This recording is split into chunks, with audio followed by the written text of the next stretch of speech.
Friends, स्वागत है आपका फिर से हमारे चैनल बिलियंस 53 में। तो हमने इसके प्रीवियस लेक्चर नंबर थर्ड में क्या पढ़ा था, जिसमें 115 क्वेश्चन तक पढ़ा था। राष्ट्रीय अध्यापक शिक्षा परिषद का मुख्यालय कहाँ पे है? नई दिल्ली में। तो चलिए आज के इस वीडियो लेक्चर में प्रारंभिक शिक्षा के नवीन प्रयास के बहुविकल्पी प्रश्नों को, राजन सीरीज के इस प्रश्नों को पढ़ते हैं और इसको जल्दी से खत्म करने का प्रयास करते हैं। तो जो भी सेकंड सेमेस्टर वाले हैं उन्हें इस क्लास को शेयर कर दीजिए, क्योंकि आप उनको मिलता है फ्री क्लास, फ्री नोट्स और फ्री पीडीएफ मिलता है, तो आप लोग शेयर कर सकते हैं। चलिए शुरू करते हैं। प्रश्न नंबर 116, भारतीय संविधान के किस अनुच्छेद द्वारा प्रारंभिक शिक्षा को मौलिक अधिकार घोषित किया गया? अनुच्छेद 45 द्वारा, अनुच्छेद 51 द्वारा, अनुच्छेद 21 को द्वारा, अनुच्छेद 45 द्वारा। तो 116 का उत्तर बताएंगे। तो 116 का उत्तर क्या हो जाएगा? अनुच्छेद 21 क के द्वारा क्या किया? भारतीय संविधान के अनुच्छेद 45 21 क द्वारा प्रारंभिक शिक्षा को मौलिक अधिकार घोषित किया गया। प्रश्न नंबर 117, राष्ट्रीय पाठ्यचर्या की रूपरेखा एनसीएफ 2005 के अनुसार ज्ञान को स्कूल के बाहरी जीवन से जोड़ना, पढ़ाई के रटंत पद्धति से मुक्त करना, पाठ्यचर्या पाठ्यपुस्तक केंद्रित न हो, उपर्युक्त सभी। तो 117 बताएंगे। तो 117 का उत्तर क्या हो जाएगा? 117 का हो जाएगा उपर्युक्त सभी। तो राष्ट्रीय पाठ्यचर्या की रूपरेखा 2005 के अनुसार ज्ञान को स्कूल के बाहरी जीवन से जोड़ना, यानी कि रिलेट करके पढ़ाना भी था, पढ़ाई के रटंत पद्धति से मुक्त करना भी था, पाठ्यचर्या पाठ्यपुस्तक केंद्रित न हो ये भी था। तो उपर्युक्त सभी हो जाएगा। नेक्स्ट प्रश्न 118, सर्व शिक्षा अभियान को वित्तीय सहयोग देता है। तो सर्व शिक्षा अभियान को वित्तीय सहयोग कौन देता है? राज्य सरकार, केंद्र और राज्य सरकार, केंद्र सरकार, राज्य एवं ग्राम पंचायत। तो 118 का उत्तर क्या हो जाएगा? तो 118 का उत्तर हो जाएगा केंद्र और राज्य सरकार। तो सर्व शिक्षा अभियान को वित्तीय सहयोग कौन देता है? केंद्र और राज्य सरकार देते हैं। प्रश्न नंबर 119, देश में संविधान लागू किया गया 26 जनवरी 1948 को, 26 जनवरी 1950 को, 15 अप्रैल 1950 को, 15 अगस्त 1947 को। तो देश में संविधान कब लागू किया गया? तो 26 जनवरी 1950 को। 120, शिक्षा को मौलिक अधिकार के रूप में स्वीकार किया गया 1 अप्रैल 2009 को, 1 अप्रैल 2010 को, 8 अप्रैल 2011 को, 5 अप्रैल 2009 को। तो शिक्षा को मौलिक अधिकार के रूप में कब स्वीकार किया गया? 1 अप्रैल 2010 को। शिक्षा क्या है? मौलिक अधिकार है, ये 1 अप्रैल 2010 को स्वीकार कर लिया गया।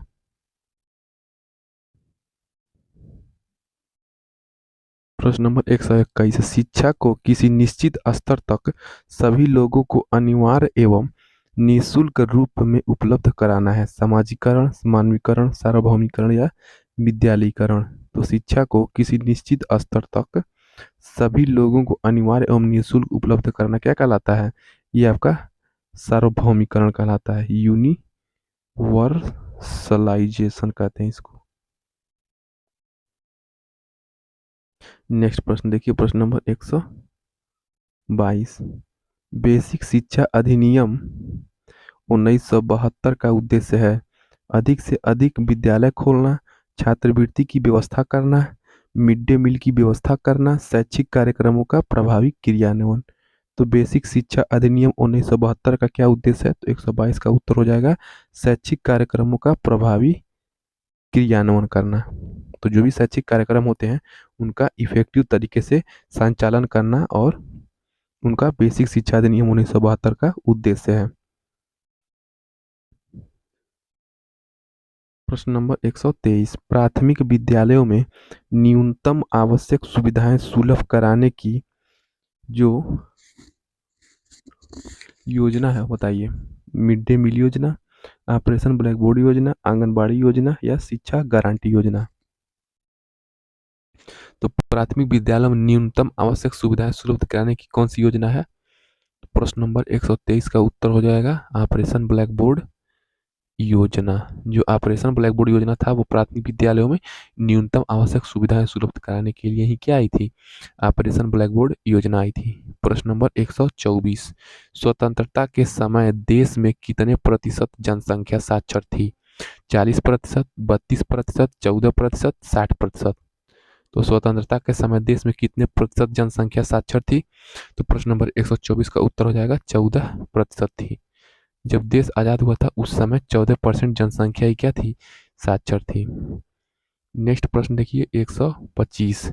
विद्यालय स्तर पर शिशुओं की मांसपेशियों का विकास होता है वार्तालाप से, पठन अभ्यास से, सृजनात्मक क्रियाकलापों से, मानसिक अभ्यास से।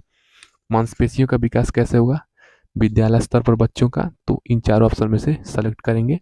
तो बच्चों को जब आप क्रिएटिव चीजों में लगाएंगे तो उनका क्या होगा? मांसपेशियों का विकास होगा। तो प्रश्न नंबर 125 का उत्तर हो जाएगा ऑप्शन नंबर 100 सृजनात्मक क्रियाकलापों में।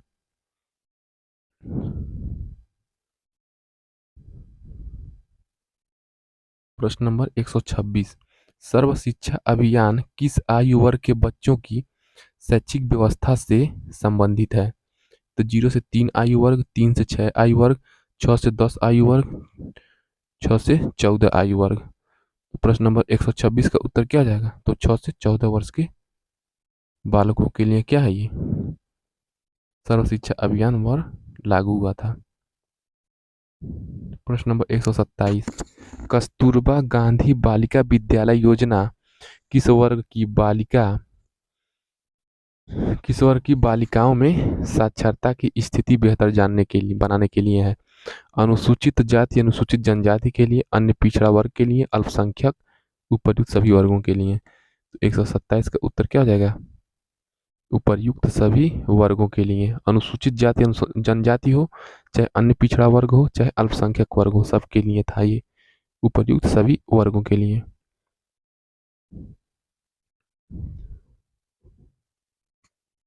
प्रश्न नंबर 128। सर्व शिक्षा अभियान के अंतर्गत संचालित होने वाले कार्यक्रमों के लिए वित्तीय सहायता प्राप्त है? राज्य सरकार द्वारा, केंद्र सरकार द्वारा, राज्य और केंद्र सरकार द्वारा, ग्राम पंचायत द्वारा।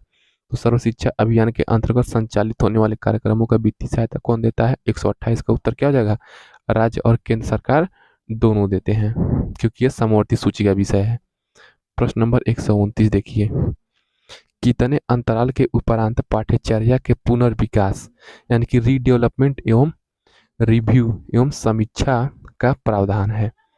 ठीक है, 5 वर्ष बाद, 6 वर्ष बाद, 8 वर्ष बाद, 10 वर्ष बाद। तो 129 का उत्तर क्या हो जाएगा? तो 5 वर्ष बाद हो जाएगा। नेक्स्ट प्रश्न देखिए 130। महात्मा गांधी ने बुनियादी तालीम या बेसिक शिक्षा का प्रस्ताव रखा था 1920 में, 1937 में, 1942 में, 1947 में। तो 130 का उत्तर क्या हो जाएगा? 1937 में क्या रखा था महात्मा गांधी जी ने? बुनियादी तालीम या बेसिक शिक्षा का 1937 में प्रस्ताव रखा था। नेक्स्ट प्रश्न 131। माध्यमिक शिक्षा आयोग के अध्यक्ष थे डॉक्टर लक्ष्मण स्वामी मुदालियर, डॉक्टर दौलत सिंह कोठारी, डॉक्टर यशपाल राधाकृष्णन। तो माध्यमिक शिक्षा आयोग के अध्यक्ष कौन थे? 131 का उत्तर हो जाएगा डॉक्टर लक्ष्मण स्वामी मुदालियर।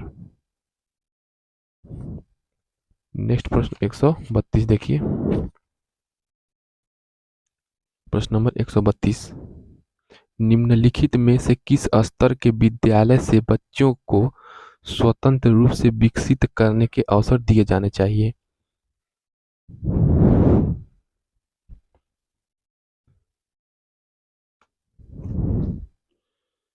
प्राथमिक विद्यालय से, पूर्व माध्यमिक विद्यालय से, या माध्यमिक विद्यालय से, या पूर्व प्राथमिक विद्यालय से? तो 132 का उत्तर क्या हो जाएगा? पूर्व प्राथमिक विद्यालय। तो विद्यालय के बच्चों को स्वतंत्र रूप से विकसित करने के अवसर क्या है? पूर्व प्राथमिक विद्यालय, यानी कि जब बच्चा क्या होता है?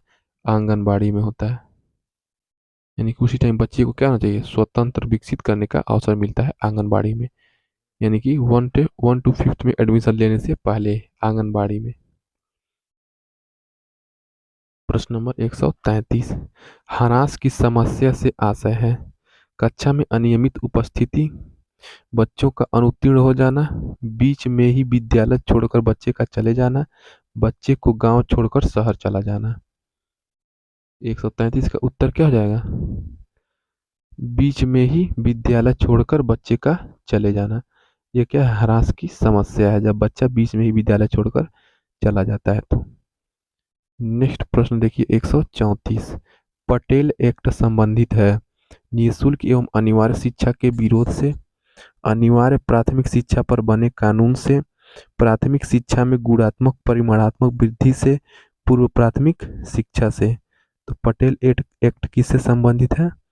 तो प्राथमिक शिक्षा में गुणात्मक परिमाणात्मक वृद्धि से। ठीक है, क्वालिटेटिव और क्वांटिटेटिव ग्रोथ से।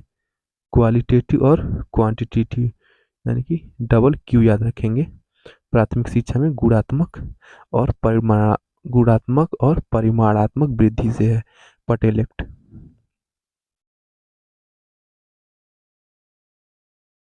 नेक्स्ट प्रश्न 135। राष्ट्रीय पाठ्यचर्या की रूपरेखा एनसीएफ 2005 के अनुसार मार्गदर्शक सिद्धांत में निहित है। पाठ्यचर्या का संवर्धन पाठ्यपुस्तक पर केंद्रित, पाठ्यक्रम के कुछ उप विषयों को रटंत प्रणाली से मुक्त करना, विद्यालय में प्राप्त ज्ञान को बाहरी दुनिया से जोड़ना, कक्षा की गतिविधियों को परीक्षा में कम महत्व देना।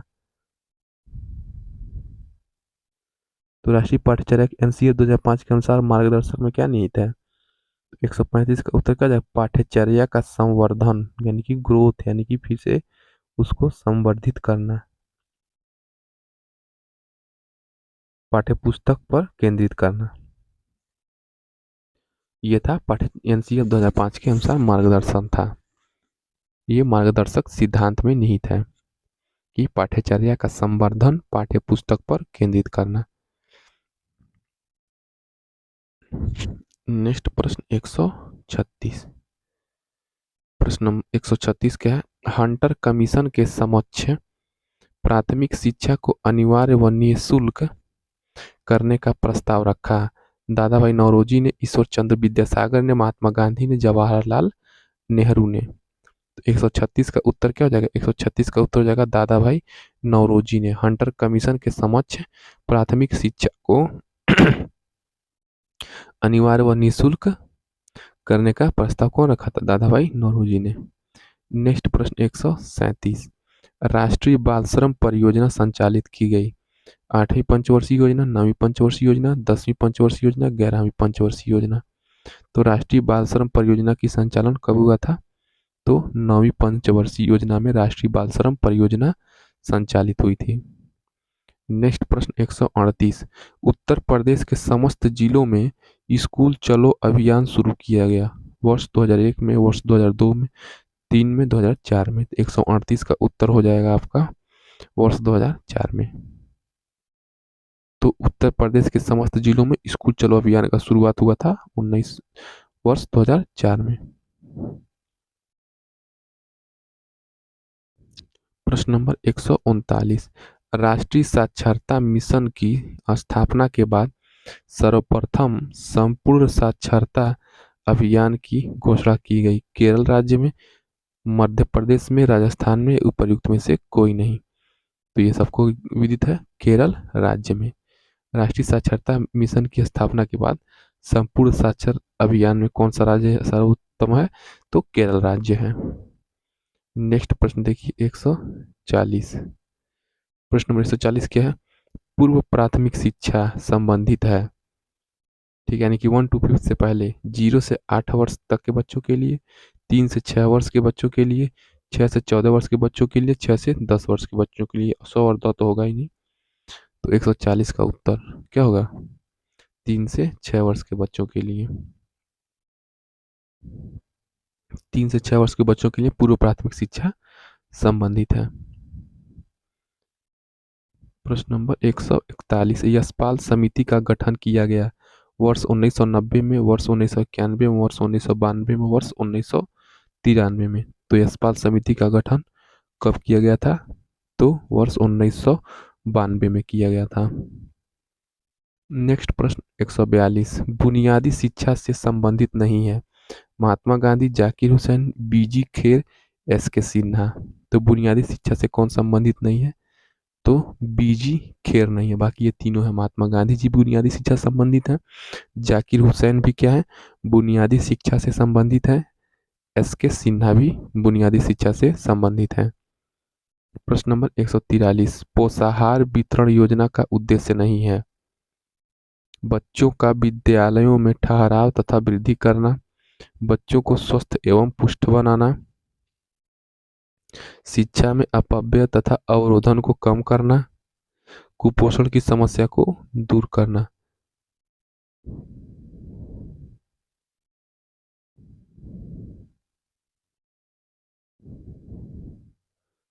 तो बताएंगे प्रश्न नंबर 143। तो पोषाहार से कुपोषण की समस्या को दूर करना इसका उद्देश्य नहीं है। इसका उद्देश्य क्या है? बच्चों का विद्यालय में ठहराव तथा वृद्धि करना, बच्चों को स्वस्थ एवं पुष्ट बनाना ये भी है, शिक्षा में अपव्यय तथा अवरोधन को कम करना। लेकिन कुपोषण की समस्या को दूर करना पोषाहार वितरण योजना का उद्देश्य नहीं है। नेक्स्ट प्रश्न 144। प्रश्न नंबर 144 क्या है? शिमला शिक्षा सम्मेलन 1901 का आयोजन किया गया लॉर्ड ऑकलैंड द्वारा, लॉर्ड रिपन द्वारा, लॉर्ड कर्जन द्वारा, लॉर्ड विलियम बेंटिक द्वारा। तो 144 का उत्तर क्या हो जाएगा? तो शिमला शिक्षा सम्मेलन 1901 का आयोजन लॉर्ड कर्जन द्वारा हुआ था। प्रश्न नंबर 145, राष्ट्रीय साक्षरता मिशन की स्थापना हुई थी सन 1950 में, सन 1988 में, 1948 में, 2000 में। 145 का उत्तर क्या हो जाएगा? 1988 में हुआ था। ऑप्शन नंबर बहुत सही हो जाएगा। राष्ट्रीय साक्षरता मिशन 1988 में इसकी स्थापना हुई थी। नेक्स्ट प्रश्न 146, उत्तर प्रदेश में सभी के लिए शिक्षा परियोजना लागू की गई 5 अक्टूबर 1993 से 20 जनवरी 1995 से, 31 नवंबर 2000 से, 17 मई 1993 से।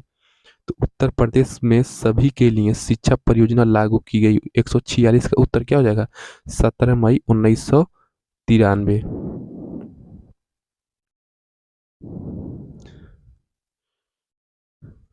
नेक्स्ट प्रश्न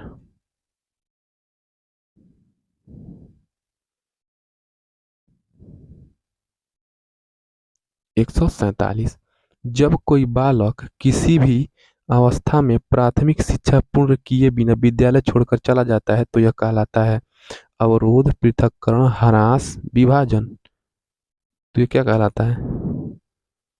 147। 147 का उत्तर हो जाएगा ह्रास। अगर ये ह्रास नहीं रहता तो अवरोधन कहा जाता। ऑप्शन में प्रश्न नंबर 148, 1960-61 में जनजातियों की शिक्षा संबंधी समस्याओं के समाधान के लिए गठित कमेटी के अध्यक्ष थे। तो 1960-61 में जो जनजातियों की शिक्षा संबंधी समस्याओं के समाधान के लिए गठित कमेटी के अध्यक्ष कौन थे? राममूर्ति थे, राधा कृष्णन थे, DS कोठारी थे या श्री UN ढेबर थे। 148 का उत्तर क्या हो जाएगा?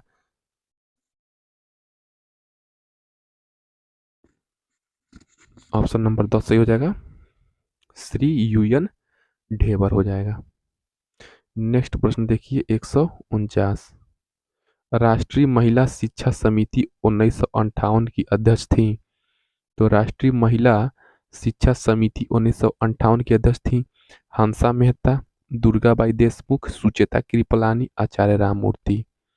तो राष्ट्रीय महिला शिक्षा समिति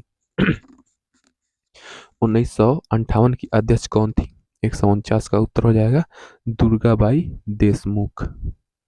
तो राष्ट्रीय महिला शिक्षा समिति 1958 की जो अध्यक्ष थी दुर्गाबाई देशमुख थी। नेक्स्ट प्रश्न 150, ब्रेल लिपि द्वारा शिक्षा प्रदान की जाती है किसको? गूंगों को, बहरों को, अंधों को या इनमें से कोई नहीं? तो आपको पता होगा ब्रेल लिपि। 150 का उत्तर बताएंगे। तो ब्रेल लिपि से क्या होता था? अंधों को शिक्षा प्रदान की जाती है। प्रश्न नंबर 151, उत्तर प्रदेश में जिला प्राथमिक शिक्षा का कार्यक्रम प्रारंभ किया गया था 1965-66 में, 1997-98 में, 1990-91 में, सन 2000 में। तो उत्तर प्रदेश में जिला प्राथमिक शिक्षा का कार्यक्रम आपका प्रारंभ हुआ था 1997 98 में ऑप्शन नंबर बहुत सही हो जाएगा। 1997-98 जिला प्राथमिक शिक्षा कार्यक्रम स्टार्ट हुआ था। नेक्स्ट प्रश्न 152, शिक्षा में अपव्यय तथा अवरोधन पर अपना सुझाव दिया था। हटारंग समिति ने, कोठारी आयोग ने, डॉक्टर राधाकृष्णन ने, वुड के घोषणा पत्र ने। तो शिक्षा में अपव्यय तथा अवरोधन पर अपना सुझाव दिया था 152। तो 152 का उत्तर हो जाएगा हटार्ग समिति ने। ये क्या किया था? अपव्यय तथा अवरोधन दिया था हटार्ग समिति ने शिक्षा पर सुझाव।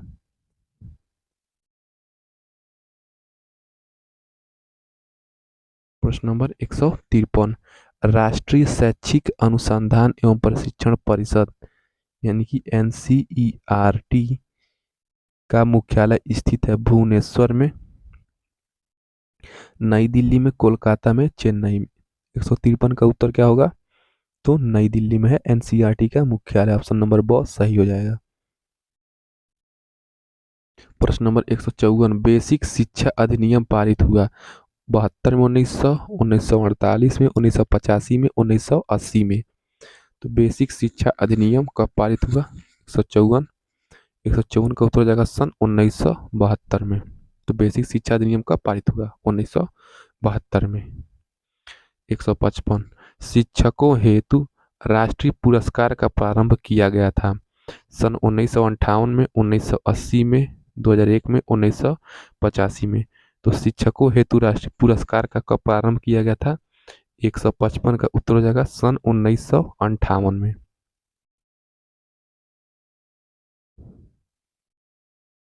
156 देखिए, बच्चों के लिए निःशुल्क एवं अनिवार्य शिक्षा का प्रावधान संविधान की जिस धारा में किया गया है वह है धारा 25, धारा 23, धारा 45, धारा 35।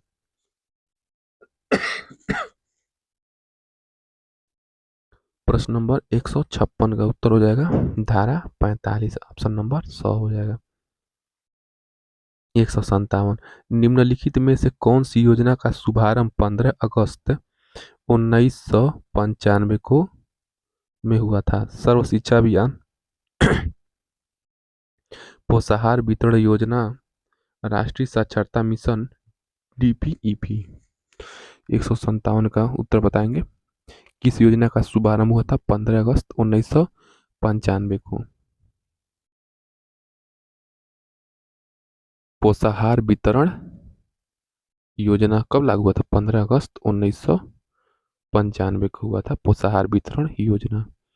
158, भारतीय शिक्षा का महाधिकार पत्र कहा जाता है वुड के घोषणा पत्र को, सार्जेंट रिपोर्ट को, कर्जन योजना को, इनमें से कोई नहीं। 158 का उत्तर हो जाएगा वुड के घोषणा पत्र को क्या कहते हैं? भारतीय शिक्षा का महाधिकार पत्र कहा जाता है। नेक्स्ट प्रश्न 159, कोठारी आयोग ने बालिका शिक्षा संबंधी सुझाव दिया था। तो कोठारी आयोग ने बालिका शिक्षा से संबंधित सुझाव कब दिया था? क्यों? लोकमत निर्माण के लिए, अंशकालिक रोजगार की व्यवस्था के लिए, मुफ्त पाठ्य पुस्तक की व्यवस्था के लिए, उपर्युक्त में से सभी के लिए दिया था। तो 159 क्या जाएगा? उपर्युक्त में से सभी के लिए जो कोठारी आयोग आया था राष्ट्रीय शिक्षा नीति में 1986 में आया था, उसी के संस्तुति पर आया था। उसने बालिका शिक्षा का सुझाव इसलिए दिया था ताकि लोकमत का निर्माण हो, अंशकालिक रोजगार की व्यवस्था हो, मुफ्त पाठ्य पुस्तक की व्यवस्था हो। प्रश्न नंबर 160, हंटर कमीशन कहते हैं भारतीय शिक्षा आयोग, माध्यमिक शिक्षा आयोग, राष्ट्रीय शिक्षा आयोग, मुदालियर आयोग। तो 160 का उत्तर देखिए, बहुत इजी प्रश्न है। तो भारतीय शिक्षा आयोग को क्या कहते हैं? हंटर कमीशन कहते हैं। इस प्रकार हम लोग 160 प्रश्न पढ़ लिए। नेक्स्ट प्रश्न पढ़ेंगे नेक्स्ट वीडियो से। तब तक हमारे चैनल को सब्सक्राइब कर दीजिए। मिलते हैं नेक्स्ट वीडियो में। जय हिंद।